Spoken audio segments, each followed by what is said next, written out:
Oke. Gimana? Sehat-sehat semuanya? Puji Tuhan ya. Hati-hati ya. Jangan sampai bersinggungan dengan orang luar yang kita tidak tahu. Kemarin saja ada yang datang kasih masker segala itu kan ya. Disinfektan dulu gitu. Nah, kita memang harus super hati-hati. Oke, kita baca ayat kita. Masih ingat ayat kita? Ya, saya mau ini betul-betul hafal dan terpatri di hati kamu. Terpatri, gimana? Bisa setahun gitu, Pak. Baca lagi sama-sama. 1, 2, 3. Awasilah dirimu sendiri dan awasilah ajaranmu. Berteguhlah dalam semuanya itu, karena dengan berbuat demikian engkau akan menyelamatkan dirimu dan semua orang yang mendengar engkau. Tuhan, terima kasih untuk kasih-Mu kepada kami. Terima kasih untuk berkat-Mu, perlindungan-Mu, dan tuntunan-Mu hari demi hari dalam hidup kami. Mohon kasih setia-Mu melimpah terus dalam hidup kami, Tuhan. Sehingga itu meluber kepada orang lain. Kasih setia-Mu yang berlimpah-limpah itu. Kami berdoa dalam nama Tuhan Yesus Kristus. Amin. Ya. Awasilah dirimu sendiri dan awasilah ajaranmu. Nah, kali ini saya mengajak saudara mengawasi diri sendiri sehubungannya dengan virus corona ini. Virus. Wow. Di Amerika kemarin puncaknya satu hari mati 800 satu hari, sehingga sudah 6.000 lebih. Dan tadinya Donald Trump tidak mau lockdown karena berimbas ke ekonominya akan sangat besar sekali.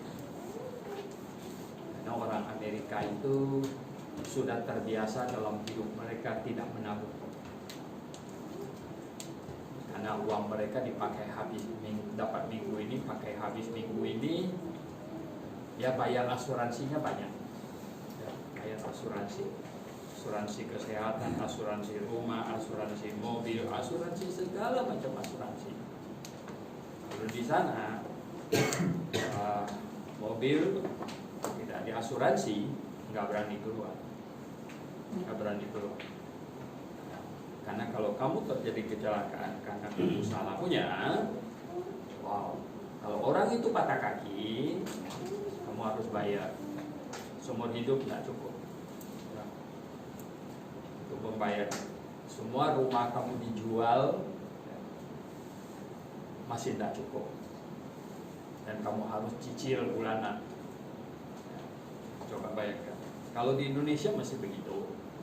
Di Indonesia ada nabrak orang patah kaki, cuma bilang saya nggak ada uang, tolong maafkan saya, selesai. Misalnya nggak bisa punya, bisa. Nah itu makanya ya mereka bayar asuransi jadi mahal sekali. Pohon aja asuransi yang di samping rumah kita, takut nanti dia roboh jatuh kena orang lain. Oh, itu bisa gawat sekali, tuntutannya bisa tinggi. Nah, menyebabkan orang Amerika hampir tidak tabung. Oleh sebab itu Anda bisa bayangkan, kamu bisa bayangkan kalau 1 bulan suruh nggak kerja.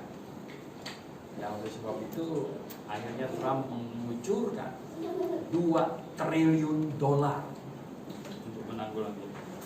Anda tahu $2 triliun berapa banyak? $2 triliun itu 15.000 triliun. rupiah. Ya. Karena $1 sama dengan ya 15.000.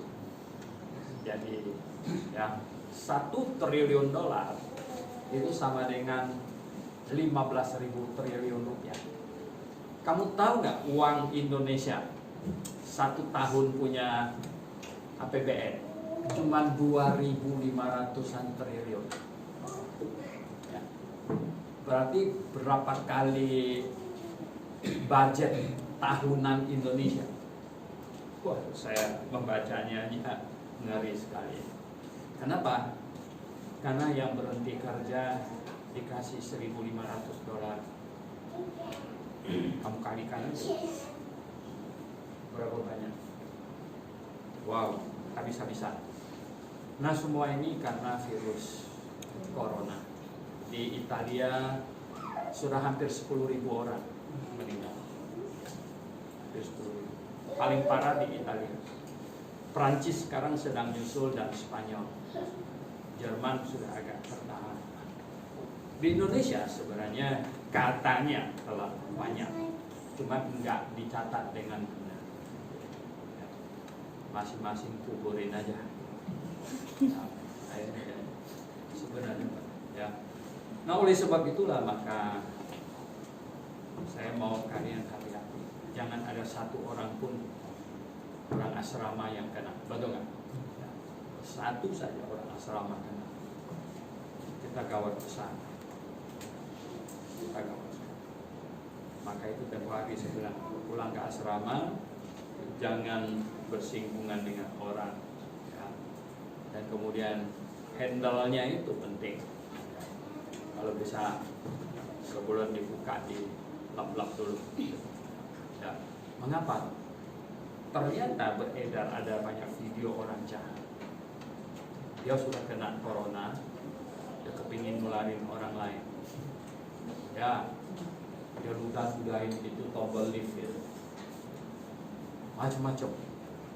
Ternyata banyak sekali orang yang jahat. Nah, ini yang kita perlu waspada. Oke. Nah, sebenarnya virus, kuman dan lain sebagainya, apa Tuhan tahu semua itu? Oh, Tuhan tahu persis. Sejak manusia jatuh ke dalam dosa, Tuhan tahu. Oleh sebab itu di Perjanjian Lama, coba kita buka di Ulangan 23. Ulangan 23. Ulangan 23.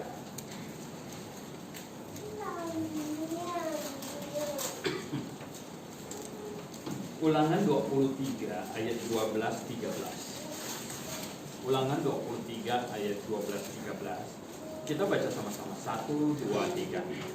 Di luar perkemahan itu haruslah ada bagimu suatu tempat kemana engkau pergi untuk hajat-hajat. Di antara perkapalanmu haruslah ada padamu sekop kecil, dan apabila engkau jongkok karena hajat, haruslah engkau menggali lubang dengan itu dan menimbuni kotoran. Ya. Di hukum Taurat Musa itu ada perintah-perintah untuk supaya menghindar dari kenajisan. Najis sama dengan kotor. Nah, ada banyak tata ibadah. Ya, kalau Perjanjian Lama memang tata ibadah. Ada banyak pengaturan. Kalau orang bersentuhan dengan mayat, ya, dia najis berapa hari dan lain-lain sebagainya. Ini sebenarnya mengajarkan dua hal. Satu, mengajarkan tentang Allah kudus dan manusia berdosa. Sehingga peralatan-peralatan ibadah semuanya harus kudus, suci, bersih. Itu untuk mengajarkan kepada manusia, kepada bangsa Yahudi pada waktu itu, betapa kudusnya Allah dan dia tidak boleh, ya, tercampurkan dengan hal-hal yang najis. Tetapi di samping itu, semua itu Tuhan taruh, walaupun manusia pada saat itu belum ngerti. itu adalah untuk menghindarkan manusia, terutama bangsa Yahudi, karena mereka ini yang akan memberi teladan kepada semua bangsa di muka bumi tentang apa? Kebersihan sebenarnya. Yang menjaga diri dari kebersihan. Bersentuhan dengan mayat, ini mayatnya mati karena apa? Gitu loh. Ya. Memang waktu itu kan belum bisa dicek dia mati apa. Kalau serangan jantung, no problem gitu ya. Oke. Kalau kusta, wah ini ya bahaya, ya nggak? Ini matinya karena apa? TBC, ya, matinya karena apa? COVID-19, wah ini bahaya. Jadi dia diatur sedemikian rupa. Sampai ini mengatur WC, toilet yang kita baca itu. Mengatur toilet, Tuhan. Padahal sementara bangsa lain di muka bumi belum ngerti apa-apa loh. Belum ngerti apa-apa. Ini 1500 tahun sebelum Masehi. Ya. 1500 tahun sebelum Masehi. Tuhan sudah ngatur harus ada toilet. Bukan buang di bawah pohon. Nanti datang babi. Bukan begitu. Buangnya katanya harus ada. Di luar perkemahan itu haruslah ada bagimu suatu tempat di mana engkau pergi untuk kada hajat, untuk rekor. Di antara perlengkapanmu, perlengkapannya, parang lah, apalah segala macam, ya, haruslah ada padamu sekop kecil, ya, sekop kecil, ya. Dan apabila engkau jongkok kada hajat, haruslah engkau menggali lubang dengan itu dan menimbuni kotoranmu setelah dikeluarin ke situ. Wow. 3.500 tahun dari sekarang, 1.500 tahun sebelum Masehi, bangsa Yahudi sudah sedemikian. Siapa yang kasih tahu? Saya katakan bahwa dulu yang paling hebat itu, saya lupa namanya, adalah seorang bangsawan Prancis apa Inggris yang menemukan mikroskop, menemukan kaca pembesar.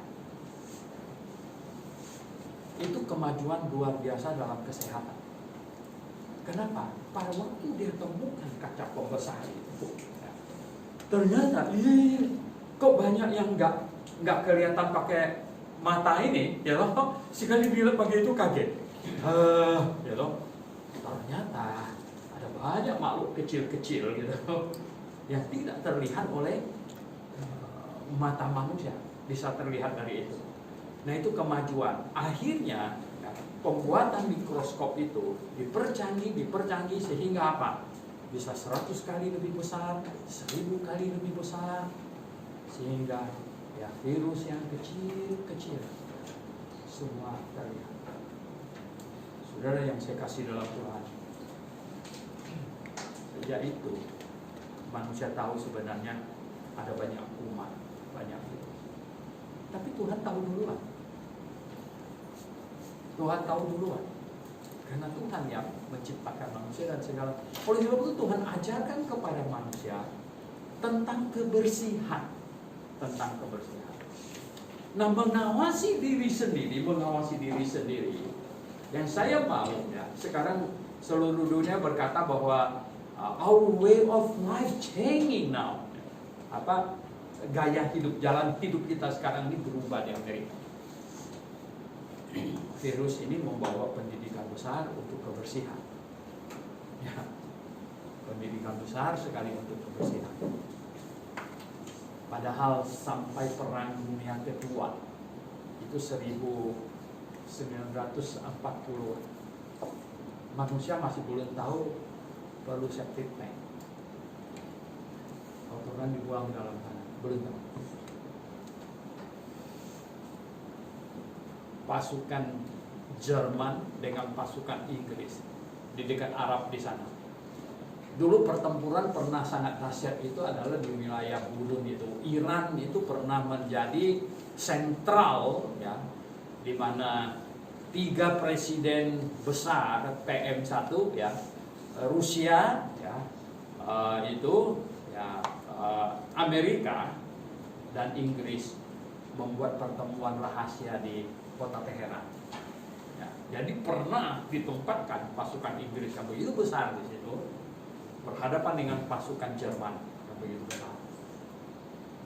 Ya, ternyata pada waktu bertempur, hitung-hitungannya pasukan Jerman itu lebih kuat persenjataannya di segala macam, tapi kalah dari pasukan Inggris.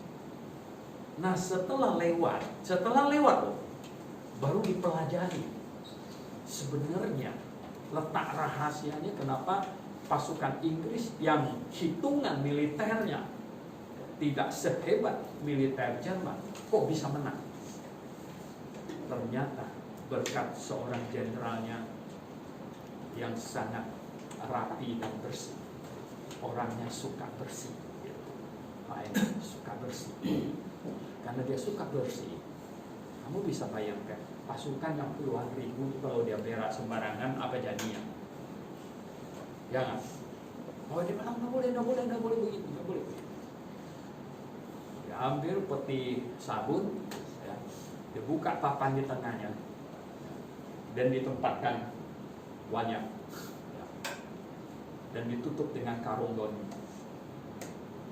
Nah, yang mau buang katanya duduk di situ, habis buang, ada gulungnya ada airnya, ya dilap-lap pakai apa begitu ya. Dan daripada dia berak sembarangan, kamu bisa bayangkan. Waduh, nah akhirnya apa? Ya kotoran semuanya terkonsentrasi di satu lokasi daripada sana sini begini kan. Nah, hasilnya apa? Pasukan Inggris sehat-sehat, pasukan Jerman sakit perut lah, apalah.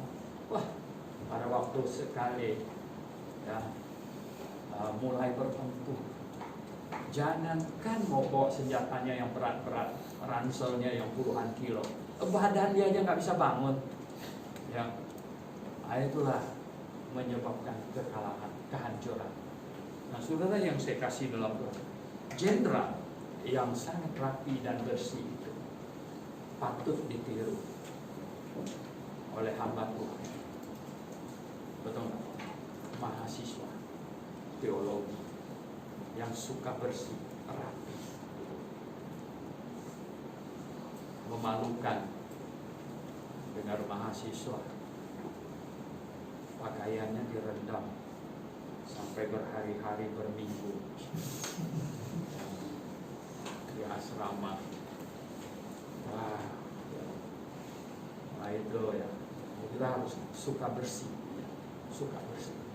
Masalahnya bukan berapa mahal baju, tapi bajunya bersih, rapi atau tidak. Itu, ya kan.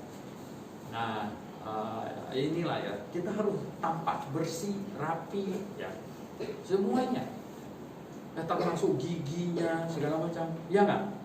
Ya, itu harus di ini, ya kan, dirapikan. Gigi itu di puskesmas itu murah itu, ya, murah.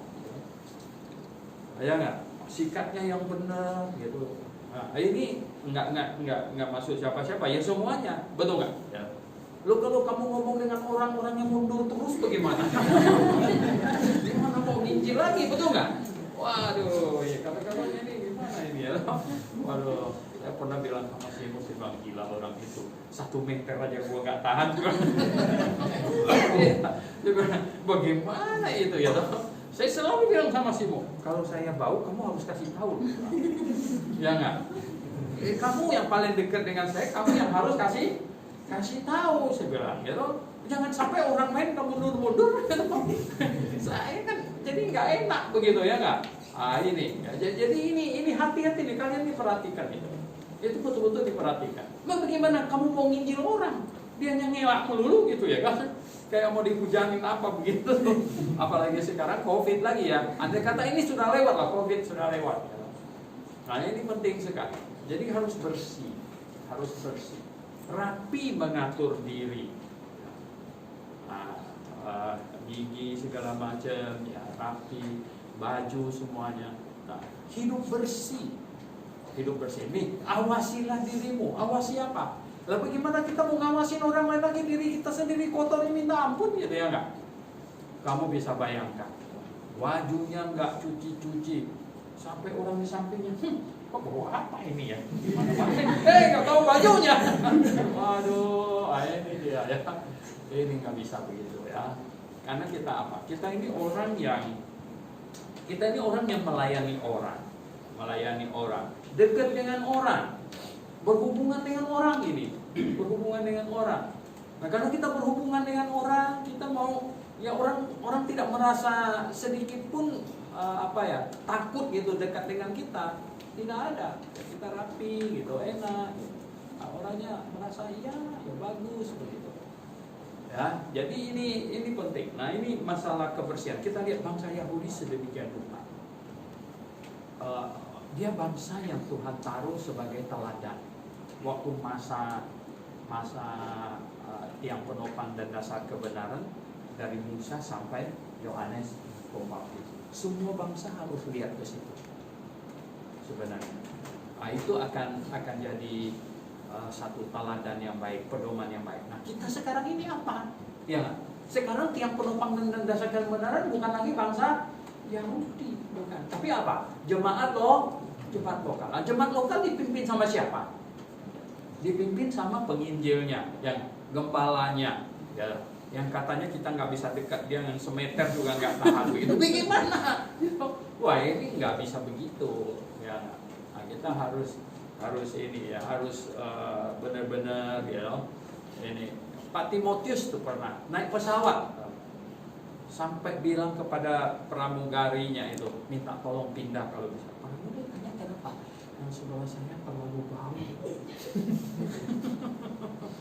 Ya, mungkin pramugarinya dekat situ benar juga, akhirnya dicariin di tempat di mana dia bisa dipindahin.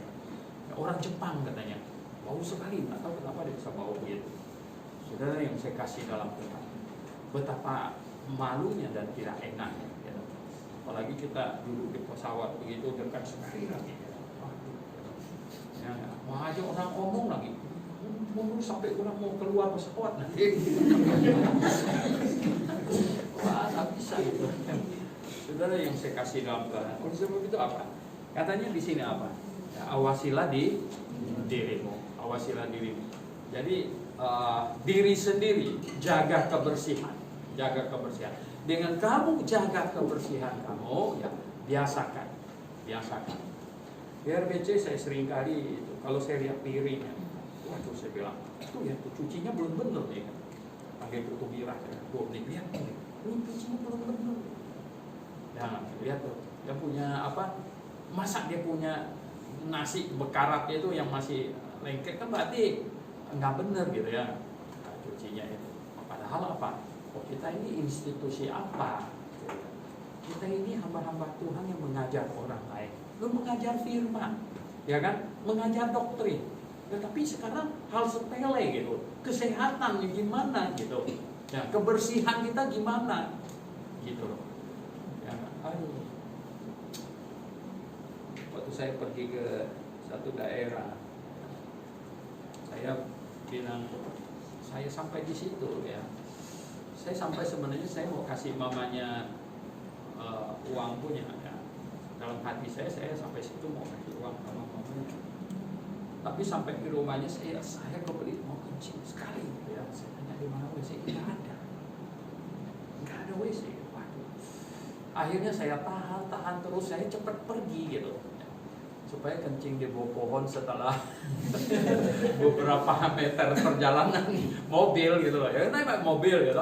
Waduh, akhirnya saya baru sadar, iya tadinya saya berencana mau kasih duit. Kamu bisa bayangkan. Sekarang saya kasih tahu kamu. Kalian ini sudah sekolah di kota. Sekolah di kota. Kan sudah ngerti kebersihan. Yuk pulang kampung di sana. Pulang kampung manapun juga. Kalau kamu lihat orang keluarga kamu ya, masih WC-nya nggak ada, nomor 1 bikin WC dulu, bikin dengan benar ya. Itu yang kloset jongkok itu cuma beberapa duit doang, puluhan ribu aja yang kloset jongkok itu ya. Itu murah sekali ya. Nah ini yang harus diperhatikan dulu gitu. Dan orang sekampung kamu itu, ya orang sekampung itu tahu, wow, ya, dia patut dicontohin, patut diteladani, semuanya ya, rapi, gitu, ya, rapi. Nah, kenapa kalian ini perlu disuruh kerja? Ya kalau perlu dipaksa kerja. Ya sekarang ini kita kekurangan pekerjaan. Senior kalian itu jago-jago. Mereka sampai hari ini bilang kepada saya, Pak Suhento, kita itu sayang sama adik-adik kita, terus terang kita sayang, tapi kelihatannya mereka sekarang kurang latihan. Saya bilang nggak ada untuk latih gimana? Emang suruh lari-lari ini komplek. Ya kan? Loh kenapa? Tahu nggak? Aduh, kamu belum tahu ya. Grafik sebelum pindah ke sini tahun 97. Kita pindah ke sini, gedungnya cuma yang satu itu, kebaktiannya di lantai 1. Langsung kita bangun lantai 3 ini. Wow, waktu itu bukan cuma mahasiswanya cuma 6, 7, 8 orang doang. Nah, itu kerja siang malam. Jemaat juga ikut, ibu-ibu semuanya ikut ya. Untuk naikkan pasir dioper gitu, jadi berdiri dari tangga ini sampai ke bawah sana. Ibu-ibu bang, kota jemaat, ayo datang ya semuanya ya. Ya, habis buat itu, buat asrama, jam 12 makan aja saya udah teriak-teriak gitu. Makannya yang cepat, jangan tele-tele begitu. Selesai makan langsung pulang, kerja sampai jam 5. Bangun asrama yang asrama tinggal itu. Dulu kita beli itu rumah reot, ya, lumayan besar itu. Itu kita robohkan itu dan kita bangun. Nah, itu semua mahasiswa kerja itu ya. Masih ada banyak fotonya itu. Mahasiswa kerja semua. Nah, habis bangun di situ apa? Ya, kita beli ini, kita bangun ini. Harus bangun ini, bangun itu semua. Makanya senior kalian semua itu tahu. Waduh, kerjanya. Mereka lebih banyak kerja daripada kuliahnya, Pak. Iya. Memang begitu. Tapi mereka tahu. Saya kasih tahu. Hasilnya apa? Bisa dilihat. Hasilnya bisa dilihat. Tunggu yang mereka tahu. Mereka sanggup bangun rumah dia sendiri. Sanggup bangun rumahnya sendiri. Penginjil Supri satu contoh. Jadi Balikpapan. Dia bilang saya bangun rumah saya sendiri sekarang. Berapa tahun dia bangun? Beberapa tahun. Pada saat diperlukan tenaga lain untuk pegang atau apa, nah, untuk yang lebih canggih, dia baru ya, gaji 1 orang. Selesai itu dia berhenti. Kemudian yang dia bisa sendiri dia sendiri akhirnya jadi rumah. Nah, saudara yang saya kasih dalam bayang. Kalau kamu pulang kampung bisa melakukan hal yang sangat bagus. Dari kebersihan semua orang contoh kamu. Dari kerapian semuanya. Kerapian. Ada membangun satu kebiasaan yang sangat baik. Tiap keluar ruangan cek ada lampu yang mubasir enggak? Ada AC yang masih nyala enggak? Nah, yang macam begini itu perlu pembiasaan sampai kamu hidup nanti dan di kampung semuanya. Itu betul-betul mendarah daging. Sampai sekarang aja, saya sering matikan WC, Simu masih di dalam. Dia teriak-teriak. Karena sudah biasa, keluar langsung ceplek. Jadi saya selesai, saya keluar, saya ceplek, di dalam, dia belum di dalam. Karena apa? Satu kebiasaan. Kebiasaan rapi, kebiasaan ini ya. Nah, ini Pak Endro kan barusan khotbah ya. Katanya dia stres waktu saya pergi kan. Dia stres waktu saya pergi bila kasih tanggung jawab. Wow ya. Kalian belum rasanya bagaimana jadi orang yang bertanggung jawab. Dan ketika tanggung jawab itu makin besar dan makin besar. Sekarang saya mengerti, saya kasih tahu semua. Kenapa Dr. Bell tidak bisa tidur terus dan sakit mah melulu sebagai presiden dari ya, itu FDF-nya, Fundamental Baptist Fellowship yang ibu gereja di bawah itu. Orang yang sangat berpengaruh besar. sangat berpengaruh besar. Gak bisa tidur. Kenapa? Bukan Anda mikul sesuatu siang malam, no. Tapi rasa apa? Tanggung jawab. Tanggung jawab. Nah sekarang kamu kan hahaha, sekarang kan masih mahasiswa hahaha, panggil nggak ada tanggung jawab, dikasih tanggung jawab. Nah, kalau kami semuanya pergi ke gedung ini, kau tanggung jawab ya. Kalau ada pencurian, ada kebakaran atau apa, kamu yang dituntut ya. Kau tak bisa tidur mulai. Betul ya enggak? Saat itulah kamu mulai ada tidur dengan nyenyak misalnya nih. Karena apa? Tanggung jawab. Nah sebelum tanggung jawab yang besar, itulah saatnya sekarang kita memahami perkataan Tuhan Yesus yang sangat penting apa ya? Barang siapa yang setia dalam perkara kecil, baru akan dipercayakan perkara yang besar. Ya. Nah suruh tanggung jawab yang kecilan begitu aja, misalnya lalai, ya, teledor gitu. Nah bagaimana mau lagi kasih tanggung jawab yang besar gitu loh. Nggak heran lah. Cuma 15 orang aja nggak bisa rawat, nggak bisa pimpin. Ya nggak? Bukan nambah malah kurang. Nah, gimana mau percayakan 150? Nah ini coba kamu sendiri aja yang ini. Pakai akal sehat kita. Ya nggak? 15 cuma 15 orang. Mestinya ya kan? Mestinya sangat akrab, dibawa, semua mestinya bagus sekali dong. Wah lihat nih, mantap nih, tambahkan. Jadi 20 tambahkan terus. Kenapa? Karena melayaninya bagus gitu. Melayaninya bagus. Tapi 15 orang, nggak nambah, ya nggak rawat dengan baik. Waduh, ya, kami nggak bisa. Barang siapa yang setia dalam perkara kecil, maka Tuhan akan percayakan dia perkara yang lebih besar. Ini tanggung jawab. Saya berkata, aduh Tuhan, ya, tanggung jawab ini betul. Tanggung jawab dari mana datang? Kemampuan untuk tanggung jawab yang besar itu dari mana? Dari kecil. Jangankan pelayan, banyak perusahaan. Sekarang saya kan mau latih Stephen dan Andy. Makanya saya banyak hal saya nggak mau urus. Bukan saya nggak bisa urus, saya nggak mau urus. Saya bilang, kamu yang harus belajar urus. Ya, perusahaan, kerajaan semuanya. Kalau kamu pelajari tiap-tiap kerajaan ini, ini dinasti Ming. Dinasti Ming itu paling hebat. Itu adalah raja pertamanya. Oh, dia yang perang sampai ini ya loh, sampai habis semua musuhnya. Sikat, itu jagoannya ya, kungfunya itu terbangnya gitu, baru bisa gitu ya. Tapi kemudian apa? Anaknya mulai lembek, cucunya jadi kacau. Begitu ya loh. Akhirnya apa? Dinasti Ming ambruk di generasi kesekian. Sama dengan perusahaan juga, banyak orang punya perusahaan. Wah, yang bangun perusahaan awal itu, suruh cerita.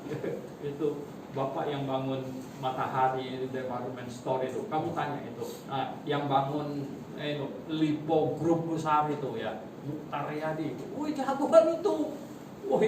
Itu jagoan itu ya.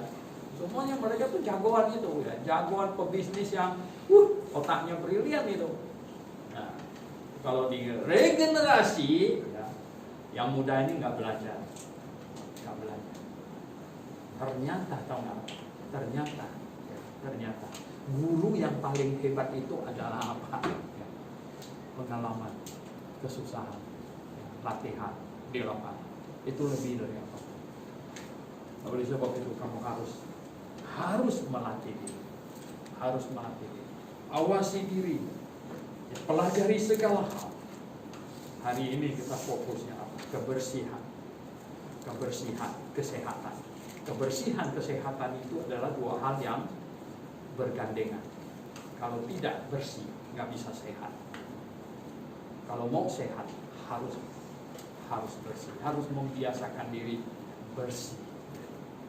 Nah, bersih itu dari mana? Bersih itu sebenarnya bisa bersih itu apa?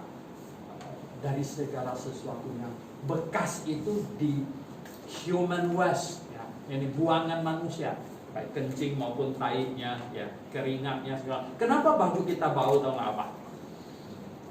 Baju bau karena keringat. Ya, keringat itu keluar dari badan kita. Jadi, ya, kalau tidak keluar keringat, baju kita tidak nempel keringat. Jadi gantung aja begitu di dinding itu, ya sebulan juga dia nggak ini, ya, nggak kotor. Tapi karena dia bersentuhan dengan badan kita, ya, terutama lagi ketika kita keringat, ya dong, lagi main keringat, ya, sementara dia kering sendiri. Main lagi keringat lagi apa? Kering sendiri lagi. Wah, itu sih udah banyak virus dan kuman segala macam udah nempel ini. Jadi mengurus segala sesuatu yang bekas manusia ini. Keringat kan bekas ini keluar, gitu. Ya, air kencing, keringat, ya, ini taiknya gitu. Itu kalau diurus dengan benar, gitu, pengurusannya, maka manusia baru bisa bersih dan bisa sehat. Nah, ini. Oleh sebab itu, ya, awasilah diri kita sendiri. Saya katakan bahwa Anda datang ke kota, sekarang ini bukan hanya orang kampung, bahkan orang di kota semuanya, sampai di Amerika, di New York sekarang. Lucu sekali, ada bilang, kita ini sudah tua katanya, baru sekarang belajar cuci tangan. Sudah tua di negara canggih baru namanya belajar cuci tangan. Cuci tangan. Karena apa? Ternyata ini sangat bahaya. Sangat bahaya. Nah, saudara yang saya kasih dalam Tuhan, sebagai orang yang Tuhan percayakan kita tugas untuk memenangkan orang, untuk memimpin orang, menggembalakan orang, menyampaikan pengajaran kepada orang. Kita harus dalam hal kebersihan, kesehatan, semuanya kita harus yang paling atas. Barulah orang-orang di sekeliling kita ini tidak takut sama kita, dan kita bisa membawa pengaruh yang positif. Amin. Amin. Oke.